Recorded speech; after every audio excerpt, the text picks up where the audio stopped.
Nemec points that out a lot in these three episodes. The part where they're buzzed by that TIE fighter coming down, and he brings up how like they're just so satisfied with being above us all, they're never going to see us coming. Oh, you got your cat there. Yeah, we too. got this one's Django. Hey, Django.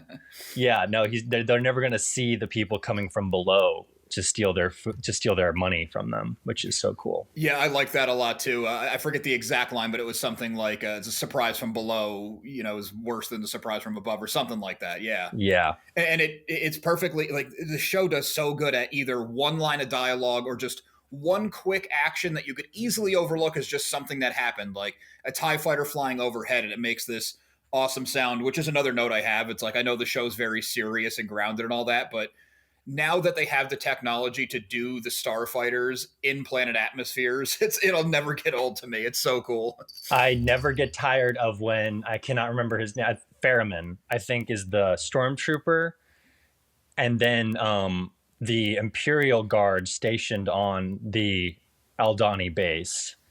I cannot remember his name, but he comes up on a speeder bike at that one spot, and that sound, again, talking to Return of the Jedi, that sound of that speeder bike coming up, I'm like, ooh, that's hitting me right in the you good get Star the nostalgia, Wars feels. but it's also just like it's the technology evolving in a good way. They're not leaning on the technology to tell the story. It doesn't look animated. They're just using it. I know the sequel trilogy can be controversial for people, but that scene with the X-Wings coming in over the water to go to Maz's castle I could watch that on a loop for an hour. It's so great. Yeah, same. I love that. I was thinking on, we talked about it a little bit, but yeah, no, all of a sudden this is where this is the show that you brought this up last week. Sorry, I'm collecting my thoughts. You brought this up last week that this is a show that would be a compelling story if it wasn't Star Wars. Yes. And it doesn't. Yeah. It doesn't feel very Star Warsy at times. These three episodes are like sort of the snap. You're like, oh yeah, I'm watching Star Wars every once in a while. Like you get into the story, but then it kind of brings you in all of a sudden with like, obviously Mon Mothma's there. You're on Coruscant. You see TIE fighters, etc. But there are like you do kind of get into this groove where you're with the characters. You're sort of invested with their story.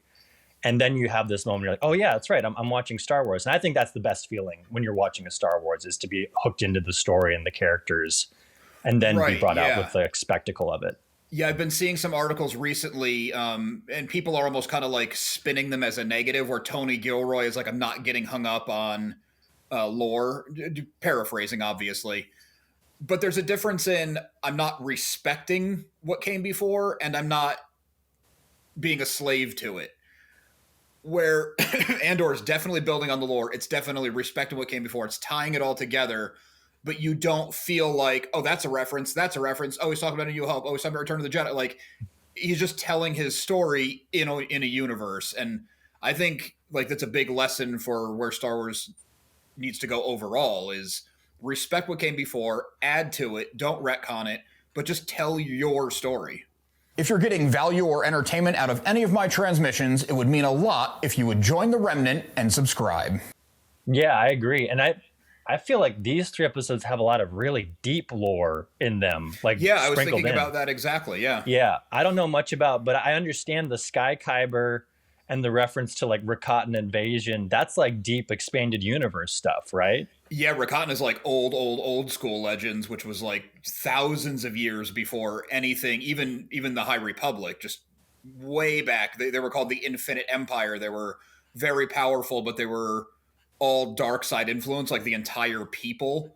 So it corrupted pretty easy. So for them to reference something like that is like somebody did their homework and fit it in at the right place. Yeah, and I don't know. I went to a panel at Celebration where the VFX artists talked about how they sort of came to the project with the look and the feel of what Gilroy had given them, where he had sort of given them a setting and a place, and then they went to Pablo Hidalgo, and he filled in the details of like, yeah, this is the ship that goes in this shipyard. These are the buildings that are in the background on this planet. This is the technology they're using. I'm kind of wondering if it's the same thing with the scripts on this, that like Gilroy was like, I need I need a trinket. I need something really special in this moment right here. And going to Hidalgo probably and being like, what can I put here? That's what I'm guessing that is. Yeah, or even just watching Rogue One where Mm-hmm. Jin has the little Kyber necklace and Oh, Chirrut yeah. can sense it even though he's not Jedi. So even like little nods like that, and then obviously they made it way bigger, and you can see like this is an impressive thing of this rare mineral. That's But yeah, something I didn't think about. Yeah. yeah, But that kind of goes into another thing. I feel like we should probably track this thought that you had last week across this arc is the nothing sort of fantastical about this series, like nothing magical. yeah. The Jedi doesn't come in and save the day at the last minute. Yeah.